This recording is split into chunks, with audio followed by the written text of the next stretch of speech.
Hi there. I'm Prescott Valley Town Councilman Don Packard, and I'm here today with Tim Yost, our supervisor of our animal control section. And we're going to talk about pets is what we're going to talk about today. We have some issues and stuff we've talked about. I'm going to rely a lot on Tim because he does this every day. So the first thing I'd like to get into is a hot topic for a lot of folks. But first, let's introduce Tim. Tim, you've been here how long, and what do you do? Well, I was raised here since 1982, and I've been working for the town close to 3 years. So you've been here a while. That's good. Some of the topics, and I'm quite honest with you, we talked a little yesterday on this, but one of them is the leash loss. We have some issues. I walk a lot in my neighborhood, which is Stone Ridge, and I see these long leashes, these obviously not 6-footers, but they're under a code, correct? Is that? Right. Prescott Valley Town Code is 6-foot leash, and it has to be attached to the owner, and you have to be in control at all times. The 25-foot retractable leashes and are kind of a hard topic because they say that they're on a leash, but it's actually not code. Unfortunately, the dog cannot be under control with a 25-foot leash, and if the dog gets attacked or attacks another dog, the person with that long leash is ultimately held responsible and still considered dog at large. Yeah. One of the things I've noticed when I've walked at these leashes, people will have their dogs and they'll zing at the end of the leash, and I've seen it almost pull people down, and they're little dogs. I mean, they're 10, 15-pound dogs, and it's kind of, they're not under control is what my point is on No, that. and we've had people with rope burns from those little cables, especially older people with their little dogs. I've seen a Chihuahua cause a severe rope burn cut. I know personally some people or a person that has had their leg wrapped around and pulled out from underneath them and shattered their shin. And so it's, if you love your animals and care for them, you would put them on a 6-foot leash, because ultimately you're held responsible. Yeah, but just a little background. I have 2 dogs. I have 2 therapy animals, laid off therapy animals, I might add. Now you have animals, don't you? Yes, of course. Yeah, I'm not allowed to bring any more home. So this job, therapy animals. We have a lot of people saying therapy animals are service animals. There's a huge difference. Yes. As far as therapy and service, a service animal provides a service.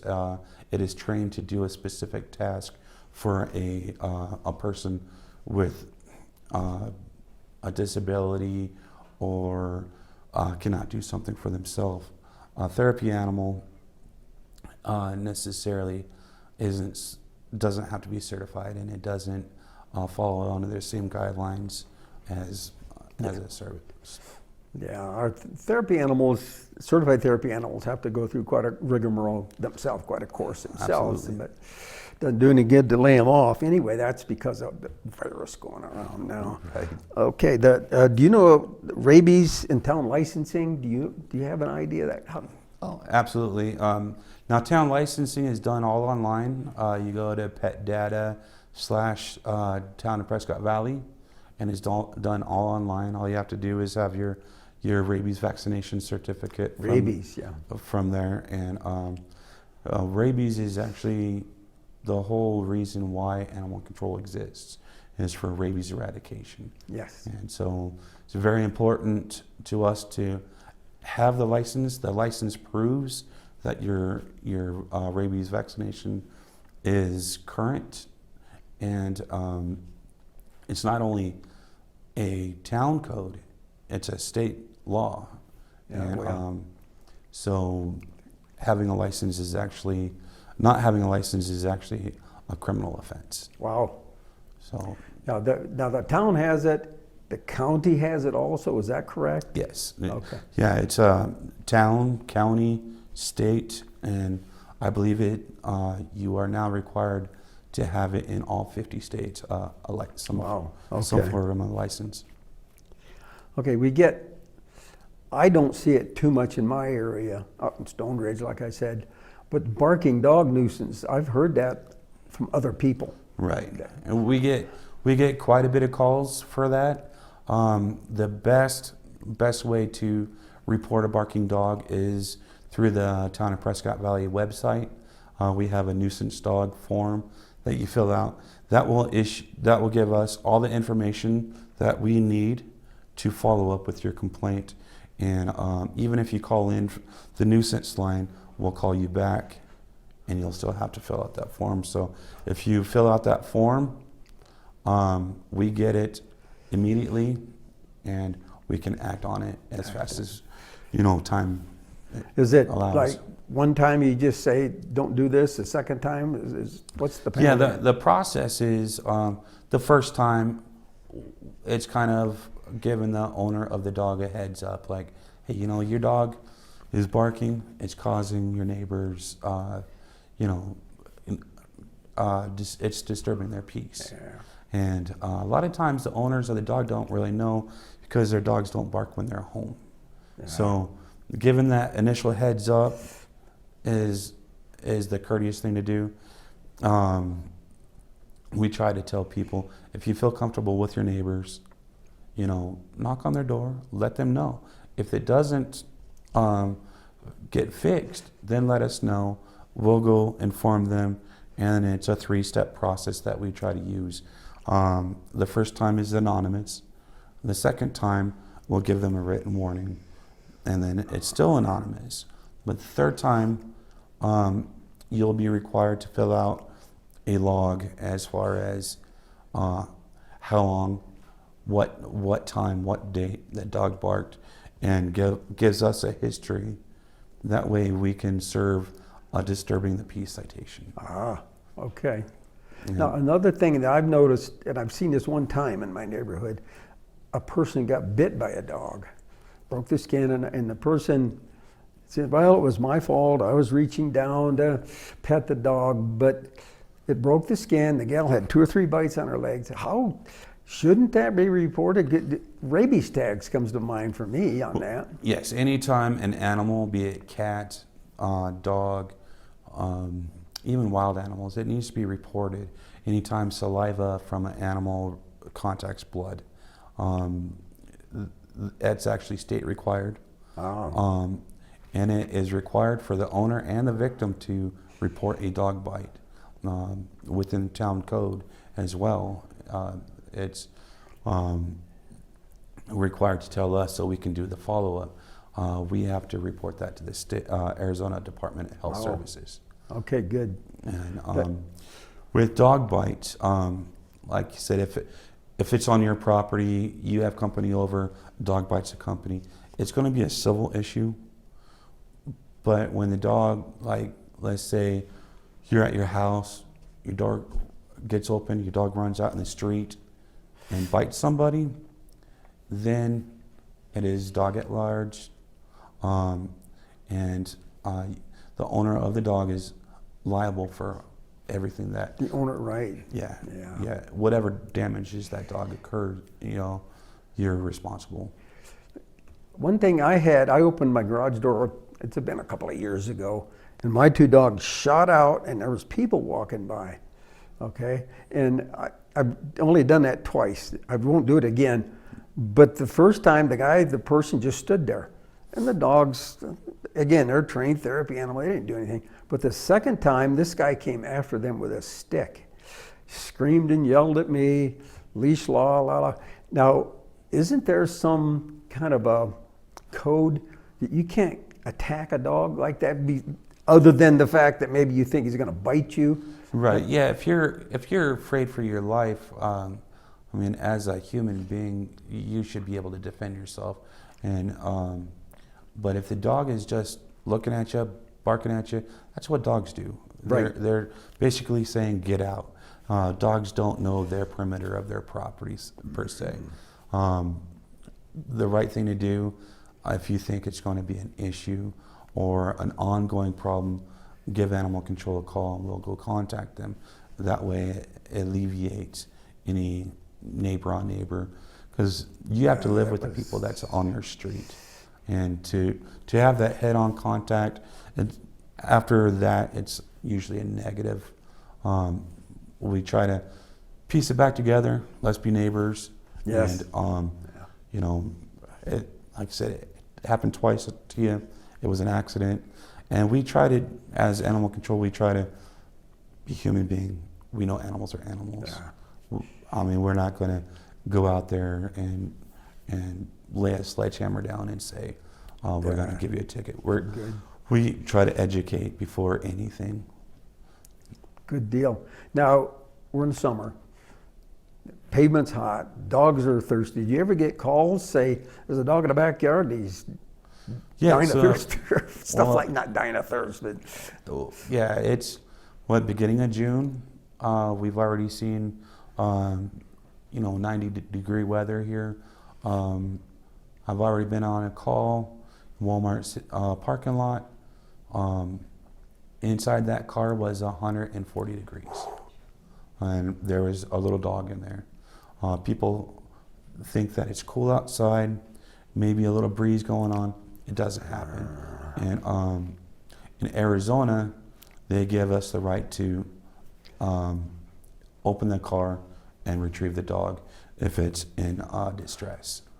So we have that opportunity. That's our very, very last resort. We'll usually go into Walmart, go over the intercom, and try to get a hold of them and bring them out. And right now we're educating as far as it's getting hot. Please don't do this again. Come July, August, it's not going to be an education no more. People know. Too.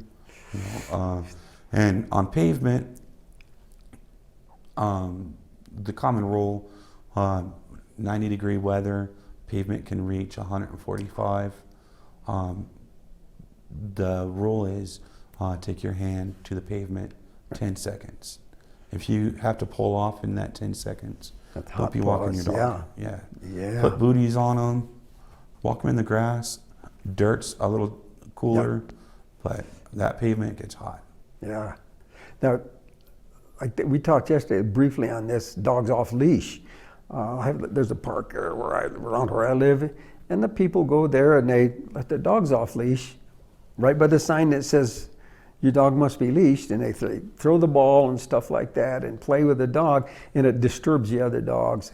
Have you had incidents where you can say, if you need to leash your dog, or? That's an everyday occurrence. People will think, there's nobody in the park. It's okay. It's not okay. You don't see everything. Another dog, another animal might come into the view of that dog and run off on you, run in the middle of the street. We've had that where it just takes off in the middle of the street, causes traffic issues. Again, you as an owner are responsible if that dog causes an accident, bites somebody in the park, hurts another animal, and we are constantly going out saying, we understand you want to play with your dog, but there's ways to do it. We have a dog park. Go play at the dog park. That's the best way, but I've seen them try to do it with retractables and get pulled right out of their hands, and the dog runs past the ball and goes towards another dog. Yep. It's never good. So we always try to say, be a decent owner, be a good owner, and respect your dogs. You got to be in control. I've had an incident where the owner was dogs off leash. It's in a little park again, Stone Ridge, and I can't even walk. My dogs want to fetch the ball, and it's hard. I wish people would understand, man. Yeah, it's not fair to you. It's not fair to your dog. It's not fair to their dog. because ultimately, if that dog bites you off leash, I have to quarantine that dog. And if it draws blood, I have to quarantine it at the Humane Society. If as animal control, I have that decision to do it at the Humane Society or do it at home quarantine. Either or, it's not fun for the dog because it cannot go outside without being supervised. It can't play with other dogs. It has to stay inside your house. Yeah. And when company comes over, you have to put it in the bedroom. Now, do you get involved, like I think I told you earlier when I first came, before we started, that I passed a lady, she was turning and making a turn, and I was kind of beside her off 69, and she had a dog in her lap. The driver of the car had this little dog in her lap. You don't, surely is that a police thing, or is that It you is guys? actually a police thing. It can be driving while distracted. Yeah, and whatnot. that was... It's never a good thing. If you think about it logically, as far as if you get in an accident, the airbag's going to go off, and you're going to be sandwiching that dog between yourself. That really gets you in trouble. They sell dog seat belts. My dog gets in the back seat and seat belted in and can't go anywhere except for that. That's another thing. When you're transporting, like in the back, and I'm guilty of this, you need to put them dogs in a kennel. You can't, if you're going 50, 60 miles an hour and you have to stop, them dogs are going to run out and up. Yeah. Good idea. Now, another thing you do, obviously, pets, but cats anymore. I read something in the paper today about some kittens in a ditch in a bag or something like that. Yeah, lately we've been having some issues with people abandoning cats, kittens. Like I said, we found a Good Samaritan found some in a Walmart bag in a ditch. Man. Very young. Fortunately, we were able to get them adopted out. Last weekend, we got another 2 more in Safeway parking lot. There's ways to do it. You go to the Humane Society and just turn them in. At least give them a chance for life, Yeah, and there's no penalty to drop them off. No. Correct that. They're not gonna... There's a charge, but if you cannot financially, drop them off, there's ways around. Yeah. Well, good. Do they have? Excuse me. Do they have dogs? Do you have abandoned dogs like that also? We do. It's more rare than kittens, but we do have dogs. That's why you'll see us animal control going out on roads that a whole lot of people do not go on. We're out there looking for people that abandon dogs. Yeah. Okay. And we'll pick them up, check them out for health, and take them to the Humane Society. Humane Society. I think we have a contract with them. Anyway. We do have a contract, and it's a nice contract because the Humane Society is a no-kill shelter, meaning they will find a home. And in the years that I've been working for animal control here, I don't believe that we have had to put down one dog because you couldn't find a home. Yeah. They're real good at rotating their inventory per se and finding a home for that dog. Oh wow, isn't that something? Yeah. But the dog, I'll go back to the leash thing again because I see this daily. There's no way to enforce the leash other than say, don't do the leash. Is that correct? The big long zipper leash or whatever. We can actually cite for not being within town code. And again, town code is 6 feet, and we can still consider that dog at large. Okay. And so a dog at large right now for Prescott Valley for your first offense is $150 fine. $150 for your first offense, and your second is a criminal, and it's $300. Well, good deal. Anyway, we're going to wrap up here now. I really, really appreciate you coming in, Tim. It's nice chatting with you, and good luck when you're out and about, and let us know, obviously, if we can give you guys a hand. We've got the code and stuff, so. Thanks.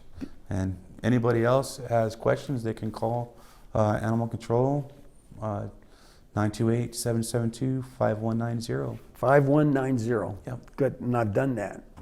Thanks again. Thank you.